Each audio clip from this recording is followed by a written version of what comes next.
You are listening to the Horse Radio Network, part of the Equine Network family. Greetings, everyone. Coach Jen here, and thanks for tuning in to Horse Tip Daily, episode 1631. This time, I join Mary Kitzmiller as she answers a listener question about identifying gaps in a horse's training. And today's episode is brought to you by Sentinel Horse Nutrition.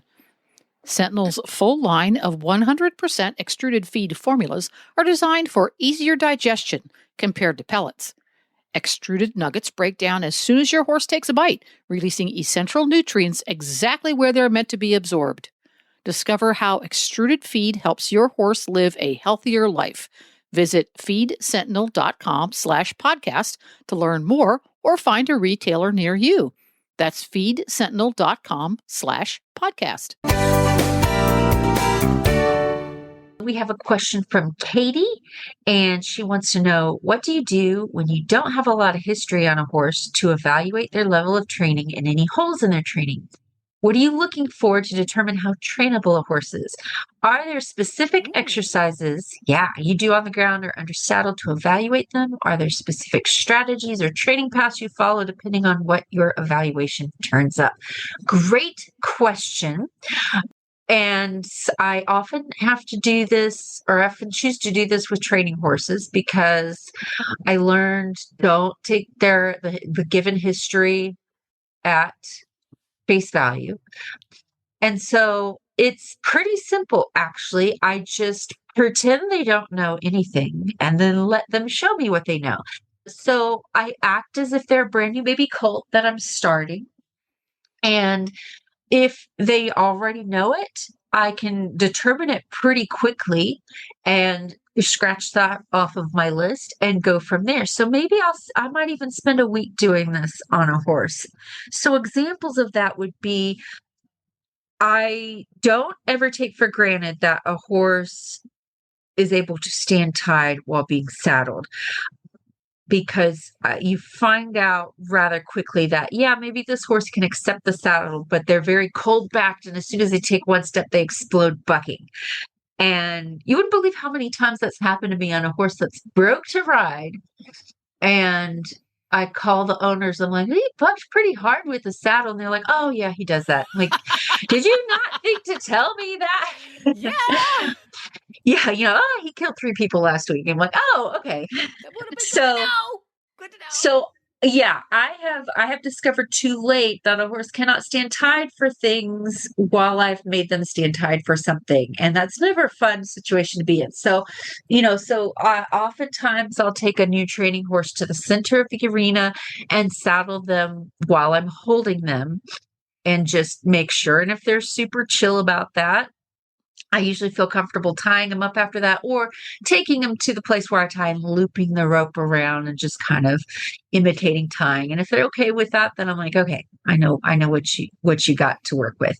And before I ride said horse, no matter what history I've been given, I might saddle them up and then just move their feet a little bit. And I just do my basic groundwork exercises. Can you yield your hindquarters? Can you go forward? Can you yield your shoulder? And I can tell rather quickly when the horse knows and when they don't know. As far as the groundwork that I would use to evaluate, again, just my favorite basic groundwork exercises. So that involves, can you yield your hindquarters? Can you yield your rib cage? Can you yield your shoulders? Can you go forward and around? Can I stop you when I need to stop you? Can I ask you to go when I need you to go? Are you soft on the halter? Will you give to the halter while standing still? Will you give to the halter while we're moving around? If I do some basic desensitizing, if I throw the rope over your back, you're going to freak out. If I get a flag out. Now, most horses I get that have had a lot of training haven't had flags around them before. So I always treat every horse like he's never seen a flag before. And I do my flag exercises not as a test to see, do you know this perfectly, but more as a, hey, I'm going to use this thing that's a little bit odd and it makes some noise and it's got, kind of a visual thing going with it. I'm going to use this around you. Do you handle it pretty well if you're a little scared, or do you explode? If they act unfamiliar with it, but they handle it really fine, then what that tells me is, okay, if I'm on your back and something unfamiliar happens, you're going to keep your sanity, even if you maybe don't understand what's going on. If you explode, then I ain't getting on you, and we're going to work on a few more things before I get on you. Yeah. So those are the things I like to check out. And I've done this enough that I can usually tell when there's a history there, good or bad, and go from there. So any basic good groundwork program is a great test to see, okay, what do you know? What do you don't know? So what are the most common holes you come across, either when you're doing clinics with people or when you're getting a horse in what is sometimes referred to as a remedial horse, a horse that's, quote, already started in for training? What are the holes that you go, yep, there it is again? I would say the number one thing that I notice in clinics and training is a horse that does not know how to manage their emotions and does not know how to not run over their trainer. So when I do clinics, oftentimes I get horses that maybe haven't been hauled in a while, or they were brought here with their best friend and they're in an unfamiliar place and they want to be with their best friend, and a horse that ignores the person at the other end of the lead rope. And what these horses are looking for, they're looking for help, but they don't know how to look to their person for help. They're looking for something else. Maybe if I run out of the arena, maybe if I scream bloody murder, maybe if I try to run to my best friend, maybe if I run over my person, then I can get to safety. So that's usually what I do before anything else. Is I have to teach that horse, pay attention to me, and also don't run me over. When I can get those two things done, now I've got a basis for doing other stuff. I can't teach a horse that's running over the top of me, screaming, acting like I'm not even in the same building as him. I have to, sometimes I have to be really big and obnoxious to make them aware of my presence and that they should pay attention to me, and I am not something they want to run over. And say, like, that is not a good idea.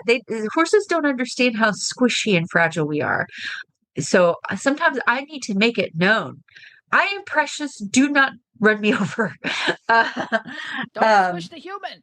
Yes. And so when I can get them to tear their attention away from everything else and realize I'm the most interesting thing in any building we're going to be in, then I can start evaluating other things. Okay, what are some things you know? What are some things you don't know? Well, there you have it.